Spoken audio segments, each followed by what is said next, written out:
Welcome, everyone, to People on Dating. I'm your host, Will Morales. And for those of you who are tuning in for the first time, this podcast is about the ups and downs of dating and how to navigate through it. Today, my guest is Maureen Scanlon. She is the founder and CEO of Maureen Scanlon Life Coaching. She is an award-winning author, relationship expert, motivational speaker, positive change integrator, and spiritual coach who has successfully helped many people, from experienced professionals to young adults and couples. She focuses her tools and techniques of overcoming past negative experiences and making positive changes in our thoughts and lives. Maureen, thank you so much for being on People on Dating. How are you? I am fabulous, and I'm so honored to be here to talk about my absolute favorite subject. And we're across the country from each other, and Will, special place in my heart because there are Williams in my family. My son's middle name is William. My grandfather's name is William. So I knew we'd have a connection today. Well, I love that. I love that. And folks, she's in Arizona, so she's bragging. It's going to probably be 75 to 80 later. And she knows I'm in New York and it's going to be probably 30 to 35. So she's bragging. That's okay. You know, I'll put up with it. So anyway, Maureen, tell us how you got here. What was your journey like? How did Maureen become a life coach, an author, relationship expert? What was Maureen's journey? You know, it's amazing how we don't know what we know until, hindsight is 2020. You're looking at a woman who did it all wrong. My picker was broken. I had no idea what was wrong with me and why I did what I did in relationships. I started off getting married very young, 18. Yeah, no, not smart, not advisable. How did I know who I was, right? I was escaping my home life, really. Yeah. And so got married very young. My husband at the time, we were married for 16 days, and he decided he was going to join the military without consulting me. And he leaves for a year, and I'm pregnant. And so I have this pregnancy all by myself, the baby all by myself. My family disowned me. And he gets stationed in Germany, and I go to Germany, and he'd been living the single life in the barracks with the guys. And all of a sudden he's got this wife and kid, right? And I didn't know I probably did know, but like pushed it aside, those red flags we put in our purse, and we become blind, colorblind. Yeah. And I get over there, and he's an alcoholic, and that's all he'd been doing was drinking. And it turned into, of course, physical abuse, mental abuse. And I stayed in that marriage for 11 years. And it was really not good. And I just allowed it, but I didn't know why at the time I was allowing it. At one point, he came home drunk one night. I was calling hospitals and police, and I was a nurse working night shift, and he didn't come home, and I'm waiting. He walks in the door, and I'm vocal, which is not good when someone's drinking. And he gets me down on the ground, and he's got his whole weight on my neck, and he was strangling me. And I'm thinking, my two girls are in the other room, and they're just toddlers at the time, like 1 and 3.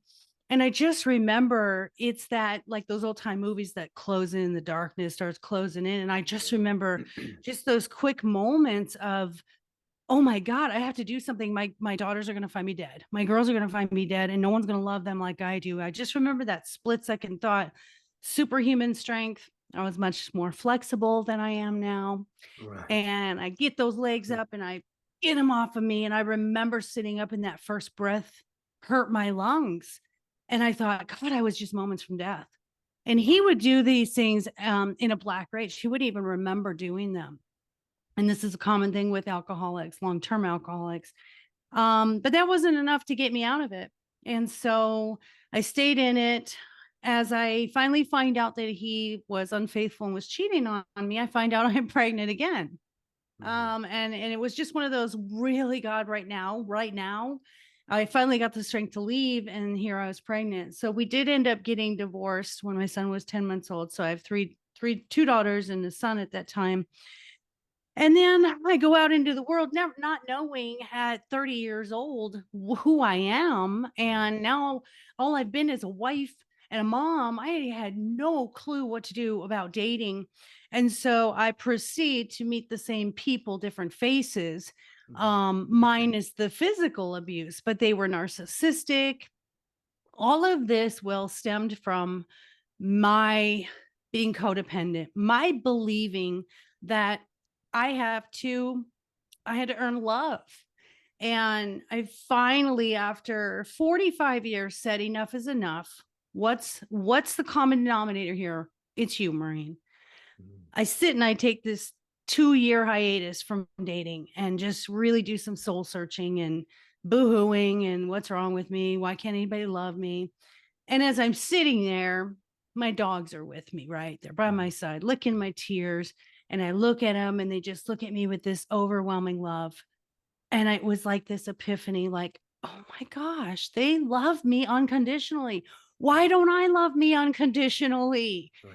And that was really the start of the life coaching and the books. And then I attracted my husband now online. And I remember the first time I went on a date after this soul journey, I went on a date with someone. They're sitting across from me and they were just talking about themselves. And it was just this neon sign. And I was like so excited. And my best friend at the time said, hey, how'd your date go? And I was like, it was awesome. He was a narcissist. And she's like, wait, what? And I'm like, no, no, get it. I saw it. I saw it. I didn't wait 2 years and 10 years. And I saw it. I did it. I figured it out. And that was really it. I became this expert in dating and figuring out how to love myself. And what I talk on, which is going to be a TED Talk, is how to be your own best friend. Mm. We seek this validation from the outside world, and I'd never been my own best friend. I looked for everyone to validate me based on what I did. So that's how it all started. And then, writing the books, the first book, My Dog is More Enlightened Than I am, literally was channeled. My husband edited it. I read it and I was like, did I write this? Because this is really good. Right, So right. that's how it all started. Wow, and we'll definitely get into those books a little bit later. And I want to touch base on the TED Talk. So, today's subject is a good one, and I saw this on your bio, so I thought this is a perfect conversation. Was key things to do before you date. Um, Maureen, is it possible that when we go through a breakup, or maybe we go through a slump, or whatever it may be, do we jump in too quick to the opposite sex, and not knowing maybe we should, follow, let's say, 5, 10 steps you might have or whatever? Is it possible that we just jump in too quick? Are we looking for that rebound, or are we looking for love, or are we just looking just to have someone fill in that body until, hey, I have another option, so see you later. I got a new option. I don't know. But what sayeth you? Well, that was rhetorical because you just literally answered everything of why we do it. Okay. But you're 100% right. And when I have clients that come for dating coaching, and they just come out of a divorce or a breakup, I have this rule and I say no dating for a year. Can you do it? And they're like, and if they were like me, it was like I didn't feel whole unless I was getting validated by someone and having someone in my life. Plus, Mm. society and your families are like, why are you alone? What's wrong with you? There's all. Absolutely, yeah. That bugs the shit out of me. Me too. There's like this expectation of if you don't have a partner, you're not worthy. And I remember after my divorce going and sitting in a coffee shop. I'd never gone to a movie by myself, dinner by myself, anything.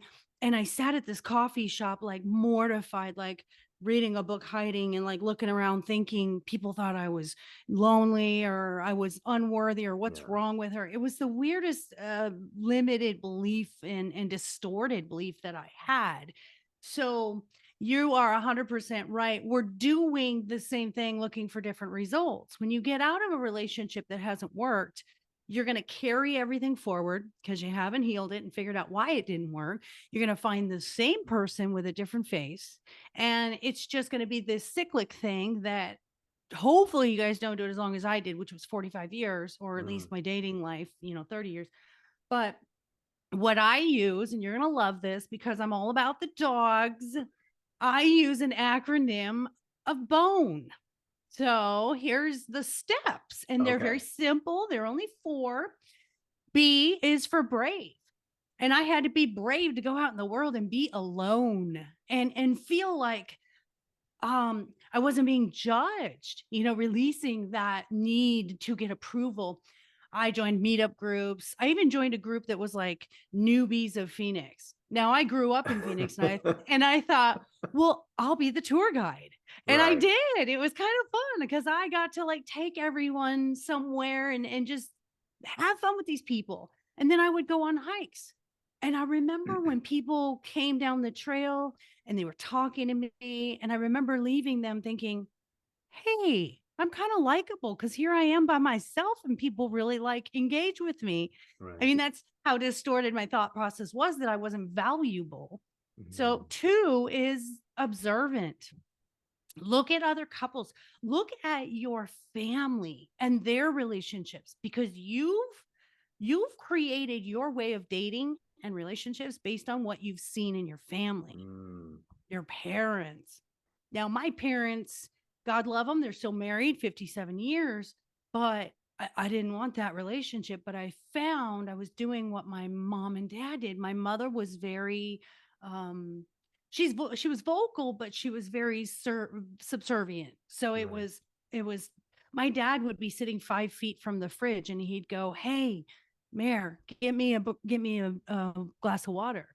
And I remember Oh my being there one God. time and I looked at him and I said, Dad, the fridge is right there. But it was that kind of thing. Right. It was that aha moment for me, Will, where it was like, well, duh, no wonder I thought I had to serve all these men that I Right. had dated. So observe the relationships around you, and also observe characteristics that you like, and put that on your, I call it we create this avatar in my coaching, and I make everyone make this bar and this list of what are the things you want. And I mean non-negotiable things Right. that you Right. want. Because a lot of us are like, well, it's okay if he has a job, but if he doesn't, then that's not that. No, no, no, no, no. I want you to decide and affirm what you want and what you will no longer settle for less. And Right. I did that. And I'll tell you about that story with my husband and how I stuck to it. So, N is necessary. Do what is necessary for you. Oh Mm. my gosh. I did not have a clue what self love is. I had no idea what self care was. And I know in the, motivational world now and life coaching and all that, it's self care, self care. But really, the self care just was learning to put my boundaries down and to love myself first, and to say this, and listeners, this is so important, it is okay to want what you want. Mm. How many of us will have said, oh, I went on a date with this person, they had this thing, and someone comes back and goes, God, you're so picky, Yeah. right? Yeah. Everybody hears that at one time or another. Isn't that the worst? Like, someone Yeah. is telling you what's best for you, Yeah. and, I know and exactly. that's terrible. That's, you do what's necessary for you because you're going to live with that person. Yeah. I always say, if you're going to buy a car, you know the horsepower, you know the color, you know the style, the model, the make, all of it, the interior. You go to the dealer and you're like, hey, here's the car I want. This, I like the price. This is the price I want. This is the payment I want. Yeah. And what if the dealer says, okay, I understand you like that payment, but here's one for $300 more a month. And it's not red, it's blue. And it doesn't have this horsepower, it has something else. You wouldn't go, oh, yeah, sure, that fits great. Yeah, I'll go ahead and take it. No, you're like, no, this is what I want. This is what I decided works for me. Do you That's the think? same. I'm sorry, I didn't mean to cut you off. Do you think it comes down to more people pleasing than being authentic to ourselves and sticking to our guns? Maybe you might compromise here or there depending on the situation, but you think it's more that we're trying to please our partner and making them like us more than we, I guess we hope, or something? I don't know if that made sense. Absolutely. That brings me to the fourth one, which is expectations. Ah, And the expectations are, I remember when I started dating online and my father said, "Oh, you're going to meet a serial killer."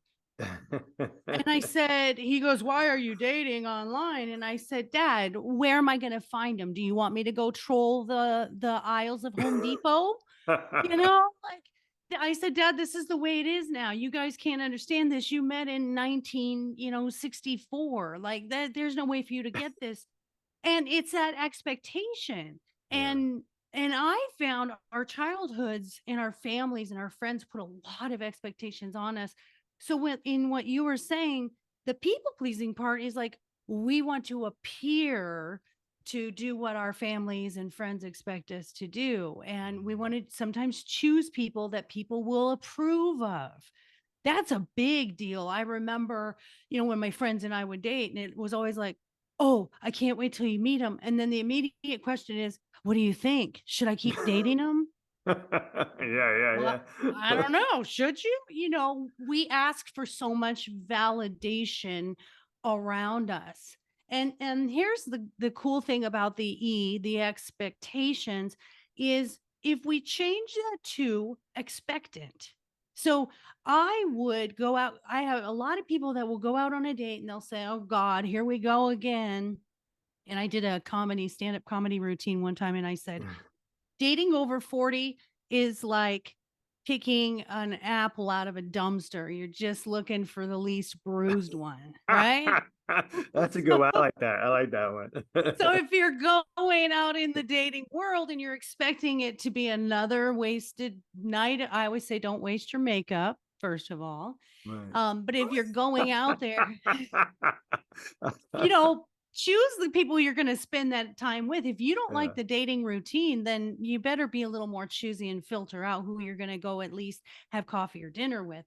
But if you're expecting it to be another loser or another exhausting night or, God, another in the line of people before I find my person, then that's what you're going to get.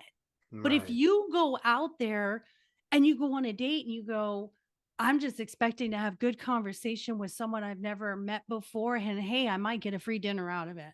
It's That part hurts a man getting a free dinner, but I get what you're saying. It's all good. It's all good. right, right. Go out with ease. Just go out there Yeah. lighthearted and just say, "Hey, this person looks like someone fun that I'd like to talk to." Don't go out with the mindset of this could be my next husband, this could be my next wife, or this is my Right. person. Like you're gonna be disappointed because you're not gonna know anything on the first date anyway. Yeah. So I have a 90-day rule. You'll know who someone is after 90 days. I That like that. is that is key. And you've got to, I write about it in the book. You have to see someone in all 4 seasons and 12 months out of the year. You do. How do I know how you are at Christmas? Yeah. I can't date you June to August and get engaged and marry you when I don't know how you are with Christmas. My love language is giving and receiving gifts. What if you don't like Christmas? Oh my God, that could be a deal breaker. And I'm married to you now before December. Yeah, I get it. So I like it, the bone method, so to speak. We be brave, so be alone, get to know yourself a little bit, maybe do some self-help or whatever, coaching, whatever you can, be observant around you, know your friends, your family. I like that because a lot of us aren't. And it's for what's necessary for us, right? Yeah. What which is true because you got to set your boundaries, you got to set your goals, you got to set your definitely the boundaries, and E is expectations, which to me, if we could reverse it, that would be number one, because I think a lot of us, and I know I've done it. I remember like some women will ask me, "Oh, what kind of woman you like?" And I say, I don't say that anymore. I the first thing, I just want to make sure I have chemistry.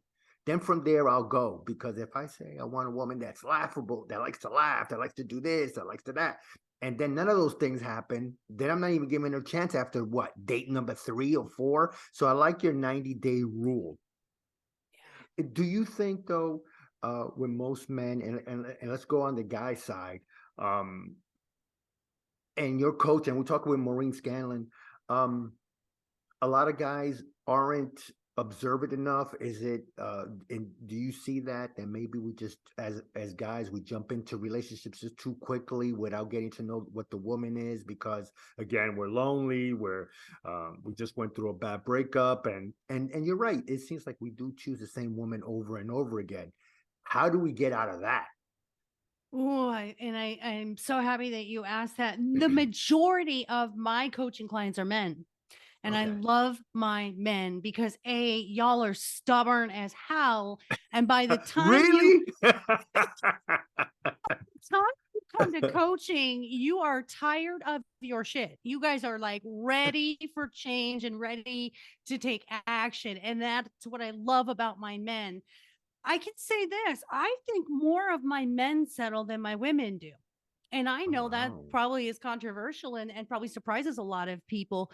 But I think my men are more willing to overlook flaws and things that don't align with them than women do. I think women are more thoughtful.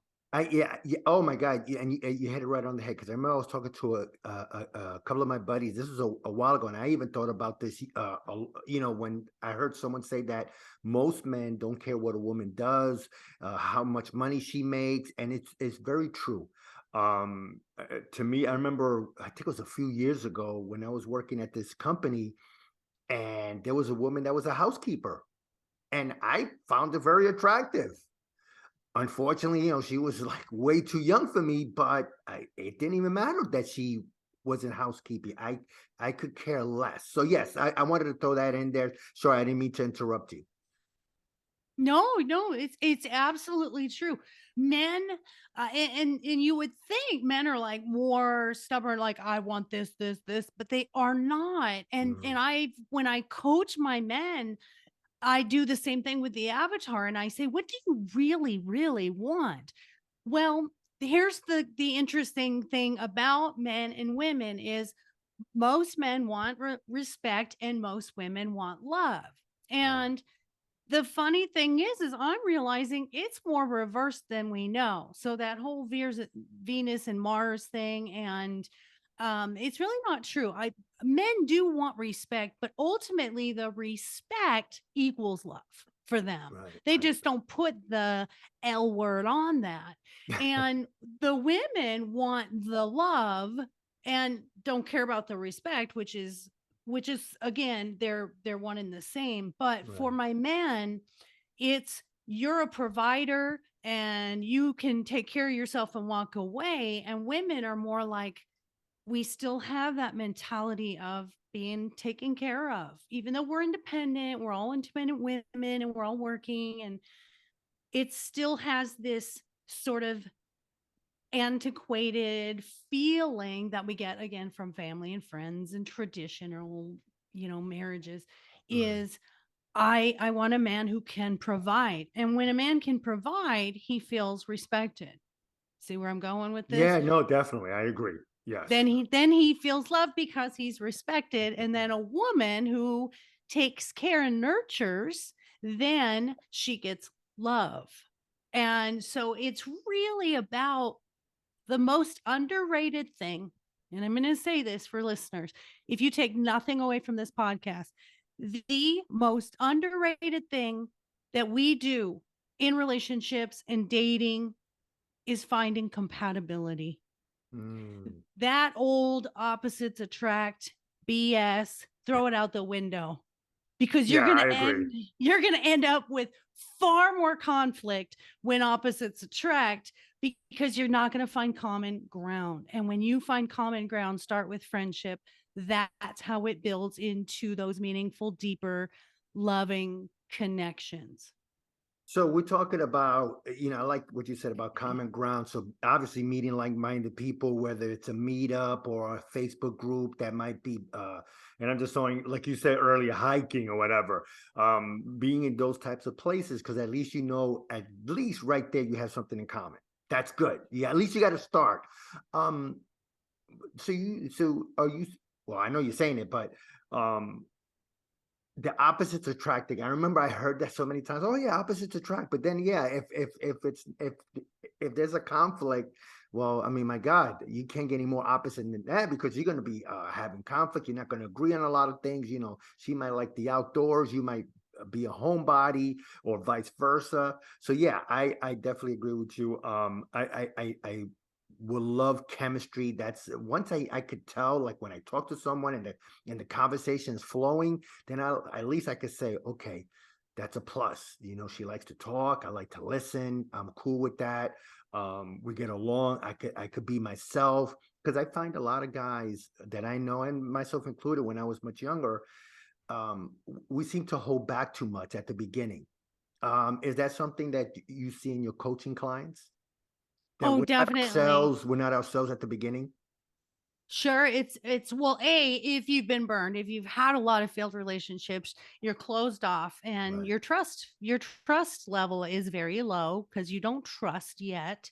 And the vulnerability part of it, being vulnerable is hard. Exposing ourselves to someone is Yeah. hard. It's also hard if you've dated quite a few people, you're in the dating arena for, 6 months, a year, and you got to go out there and tell your story over and over. You start to shorten it down. It's like you went from an hour interview to like the 15-minute cliff notes, because you're like, oh God, here we go again, I got to tell my story. Yeah. So that's interesting, but I want to tell you this too: is we get hooked and stuck on what our physical needs are, or our physical attraction is, or our ideal physical mate. Right. Funny story, and you're gonna laugh. So my husband and I met online. We met, he lived in Colorado, I lived here in Phoenix, and he said, hey, I'm moving to Phoenix for my job, and I just wanted to get to know people in Phoenix. And I'm like, yeah, right, sure, you're moving. First of all, my mentality was, I'm just looking for friends on a dating site, right? My Right. husband still is. Right. Yeah, okay, Maureen, sure. Tell yourself whatever you want to tell yourself. And so we literally talked online and on the phone for like 4 months. He moved in April. So we met in February. He moved here to Phoenix in April, and he'd ask me out. Hey, do you want to go on that date? And I'm like, no, yeah, not ready, not dating. Okay. And he would ask again, and he wasn't pushy. He was a gentleman, and we got along so great, never meeting face to face, never, getting into the same space. And so finally June comes around. So here we are, March, April, May, June, 4 months later. I'm Right. sitting at my desk, and it's like a Wednesday, and a text comes across, and it says, hey, you ready for that date yet? And I was like, this guy's been really patient, and I really love our conversations. Yeah, I think I'll do that. So I text back and I said, sure, let's meet downtown, and we'll go have dinner at 6 o'clock. So I go and I meet him. And the first thing when we're walking in, I say to him is, I thought you'd be taller. Hmm. That's a nice icebreaker. Yeah, yeah. Wow. Sabotage much, Maureen? I mean, that's like the men's number one lie, too, is how tall they are. Number Right. two, I said to him, you need to update your picture online, because you look a lot older in person. Wow. Strike Right? two. Right? Like, what was I doing? And I was just being honest. And I was always blatantly honest and Yeah. transparent. And actually, men really appreciated that because they said, you're like a breath of fresh air because you just say it like it is. And I'm like, well, I'm at that point in life where I just don't really want to filter myself. Yeah. Yeah. And so we go and we sit down for dinner. And again, all of my exes were like 6 feet plus tall, blonde, blue eyed, whatever. Yeah. He's 5'8". He's salt and pepper. He's, heavier. Um, and we sit down to dinner. And one of the things, and I'll tell you about your bar, your non-negotiables, and it can be as minute as you want it to be. I don't Right. care. I don't care what your choices are. They're your choices. We sit down and he says, well, what do you want to order? And I said, ooh, well, because I love food, and I'm not the girl that's going to have a salad at dinner. Nope. Get Yeah. ready. Yeah. Get Yeah. ready. Buckle up and bring that platinum card, because I'm eating. So I Hey, at see. least, hey, you being honest. So go ahead, please. So I see two things that I want. And I said, oh, that looks really good. And that looks really good. And he goes, let's get them both and we'll share it. And I was like, oh, ooh, score 1 point. There you go. I love Right. it. He orders the bottle of wine rather than just the glass of Yes. wine. And I do not like a stingy man. I just think if you're going to be stingy on a date, you're going to be stingy throughout our lives and you're going to monitor my spending and no, Yeah. thank you. Right, right, Those are right, my bar. That's my bar and I'm allowed to right. do that. 6-hour date. We closed the restaurant down. By the end of the date, he comes across the booth. He sits next to me and we shared our kiss right there in the restaurant. Literally the wait staff were like, Wow. are you two lovers going to leave anytime soon? And that's how it went. But the irony of this is he never texted. So we don't know where that text came from. We think it was divine intervention. That text just came through. Wow. Yeah, which is super cool. Dated for 4 months, had some things going on with my oldest child, and he'd been in some relationships where there was a lot of drama. So he pulled back, started working a lot. And Yeah. I instantly was like, oh, wait a minute, what's going on here? I started bringing him dinner to work and I went, stop it, Maureen, you're doing it again. Stop doing that. We're not doing that. And I said to him, I can't do this again. I need to be your priority. And if I can't be, then I don't think we're a good fit. And he Right. said, well, I'm sorry you don't understand my work is priority. And I said, you're right. I don't, but I respect you and I care about you and I love you, but we're going to have to part ways. And that was after 4 months of literally just bliss. We Yeah. really just had, but I stuck to my bar. We came back together 6 months later. I had to heal some stuff I was doing, living my life for my daughter's life. And I had to stop doing that, stop enabling.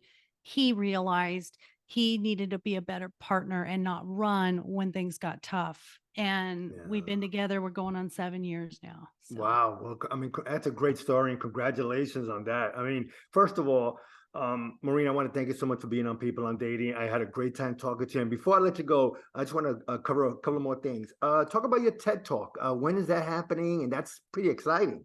it is. It is. So, well, I had a couple of offers during COVID and they got canceled. So, still in the process of finding out when the event is going to be rescheduled, but just look for me. I have a few things that I'm going to be doing and I talk on how to be your own best friend in dating. And if you want to find me for dating coaching or relationship coaching with my couples, we have a 100% success rate. It's Nice. lifecoachmaureen.com. And then if I could mention my book, if And we're yeah, on talk about that video. and your podcast. Yes, definitely. Talk about Ye- both. Yes, because I know I got long-winded and I'm over our No, no, you're good. time. You're good. You're good. I told you 3 hours. So yeah, there's two books. The first one's My Dog is More Enlightened Than I Am. I do suggest that one to find yourself. That's the one where we find our path, our purpose, who we are, and how to love ourselves first. And then when you're ready to get back into that dating arena or you're in relationships, it's for anyone who's in long-term relationships, dating, all of us, life. Everyone Yeah. has relationships. That one is My Dog is My Relationship Coach, and it walks you through all kinds of things from online dating, long distance relationships, cultural differences, Right. boundaries. I mean, just it's a fun read. That one's on Amazon, Barnes and Noble. We're even on Walmart and Target if you can go on and order that. My podcast, which I think I need to have Mr. Will on, is is I'll definitely called jump on it. You know that. yes, yes, you guys go listen because it really is. It's like this inspiring. This is what I believe in is connection. And I believe when we hear other people's stories, it gives us hope. And that's what the podcast is. It's called I Never Knew, But My Dog Did podcast. Yeah, I'll Of definitely course, put that on the show notes. Yeah, definitely. yay, my the dog thing continues. Yeah, and that's just listening to some of these heartbreaking and just impactful stories of people who've been through it and came out of it, and you just look at them and go, man, my problems are not that bad. If someone could go through that. I just Yeah. recorded one that's coming out this summer, and it's called The Sex Trafficker's Wife. I Okay. mean, it's those things. It's impactful. People who today's just released, and he had an amputation by himself in the hospital during COVID. Oh, wow. And so it's really these impactful stories. So I'd love everyone to go over and listen. And it's got all 5 stars on Apple. So I'm thrilled with that. Yeah, So yeah, no, I'll yeah, definitely put that on the show notes. And tell us that website one more time. sure. Lifecoachmaureen.com. Well, sounds good. Well, again, Maureen, I want to thank you so much for taking time out of your busy schedule to talk to people on dating. I really, really appreciate it. I had so much fun with you, Will, and now you are never going to get away from me because I'm going to have to just keep in contact with you, and Listen, we'll get. I'm definitely have you back on again, so you won't have to worry. I'm definitely going to reach out again. So you might be a permanent guest host or a guest host permanent, something like that, whatever that may be. You just said the magic words. No, I love that because this is my favorite thing that I do. Of everything that I do, it's the relationships, the dating, and I just feel like we don't have enough knowledge. And I agree. it I'm actually, ironically, I was just watching Bachelor in Paradise. I was catching up on my episodes, doing research before I got on. No, but that's why we're hooked on those shows, because we've all been there and we all get it, Yeah. and we need more help. We just need more help on figuring out love, the thing that we all look for. No, definitely. Well, again, Maureen, thank you so much, and I really, really appreciate it. Thank you, my love. So great to meet you. Thank you for the 40 My minutes pleasure. of your time today, and have a beautiful, beautiful day, everyone. Thank you, listeners. I look forward to meeting all of you and hearing your comments. Sounds good. Thank you so much, Maureen.